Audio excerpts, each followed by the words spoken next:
daug laiko praleidžiam salėje.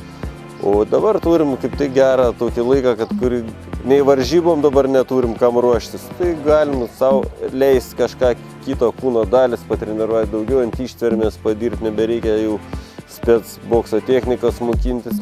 Pas mums jau ir tokia tradicija pasidarė kiekvieną vasarą atvažiuoti, praleisti šioje vietoje stovyklą pasidaryti vaikam. Turim kuris žmogų, tokį dainį, kuris čia jau valdos yra, jis mums čia priema, apgyvendina ir mes, aišku, čia praleidžiam labai gerai laiką. Tai kažkur pabūnam 5 dienas, 6 dienas maždaug taip. Ir vaikam čia labai gerai. Stengiamės vežtis tuos, kurie labiau nusipelnė. Čia beveik visi yra Lietuvos čempionai, tik įvairaus amžių, kas jaunučių, kas jaunių, kas jaunimė, netgi vyrų.